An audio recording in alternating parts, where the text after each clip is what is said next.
మనం నివసిస్తున్న ఈ ఆధునిక ప్రపంచంలో సాంకేతికత అగ్రస్థానంలో ఉంది. మనిషి చంద్రుడిపైకి వెళ్తున్నాడు. ఆర్టిఫిషియల్ ఇంటెలిజెన్స్ తో ప్రపంచాన్నే మార్చేస్తున్నాడు. కానీ ఈ మెరిసే ప్రపంచం వెనుక ఒక చీకటి నిజం దాగి ఉంది. అదే అసమానత. ఒకవైపు ఆకాశాన్ని తాకే భవనాలు, విలాసవంతమైన జీవితాలు గడుపుతున్న ధనిక దేశాలు, మరోవైపు కనీసం తాగడానికి స్వచ్ఛమైన నీరు, తినడానికి పూట గడవని పేద దేశాలు. ఈ రెండింటి మధ్య దూరం తగ్గుతుందని మనం అనుకుంటున్నామేమో, కానీ ఐక్యరాజ్య సమితి నివేదిక చెబుతున్న నిజం వింటే మీరు షాక్ అవుతారు.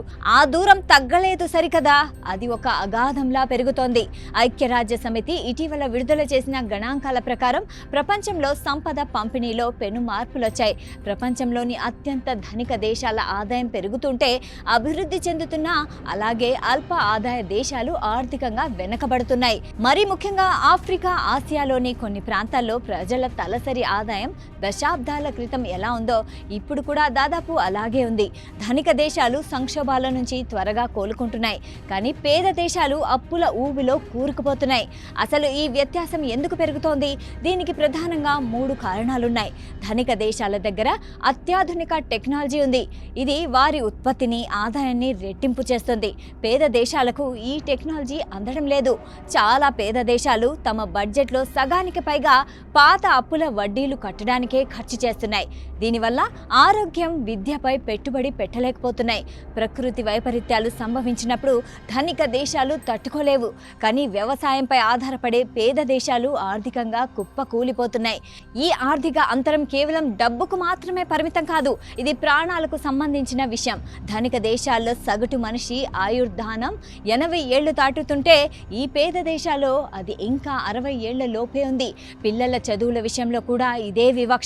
డిజిటల్ విప్లవం గురించి మనం మాట్లాడుకుంటున్నాం, కానీ ప్రపంచంలో కోట్లాది మంది పిల్లలకు ఇప్పటికీ కంప్యూటర్ అంటే ఏంటో తెలియదు. కనీసం బడికి వెళ్లే పరిస్థితి లేదు. ఒక పేద దేశంలో పుట్టిన బిడ్డ ధనిక దేశంలో పుట్టిన బిడ్డతో పోటీ పడలేని స్థితిలో ఈ ప్రపంచం ఉంది. ఈ అంతరం ఇలాగే పెరిగితే ఏం జరుగుతుంది?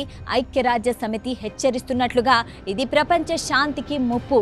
ఆకలి, నిరుద్యోగం పెరిగినప్పుడు దేశాల మధ్య అంతర్యుద్ధాలు, వలసలు పెరుగుతాయి. ప్రజలు బ్రతుకు తెరువు కోసం సరిహద్దులు దాటి ప్రాణాలకు తెగించి ప్రయాణిస్తారు.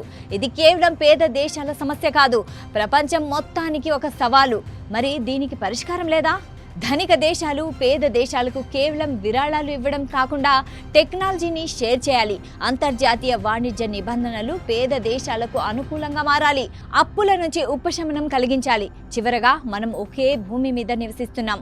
ఒకరి కష్టాన్ని మరొకరు పట్టించుకోకపోతే ఆ కష్టం రేపు అందరికీ వస్తుంది. మానవత్వం ఉన్న సమాజంలో పుట్టినప్పుడు అభివృద్ధి అందరికీ సమానంగా అందాలి. అప్పుడే ఈ ప్రపంచం సురక్షితంగా ఉంటుంది. ఈ నివేదికపై మీ అభిప్రాయం ఏంటి? ధనిక దేశాలు పేద దేశాలకు సహాయం చేయాల్సిన బాధ్యత ఉందంటారా? కింద కామెంట్స్లో తెలియజేయండి.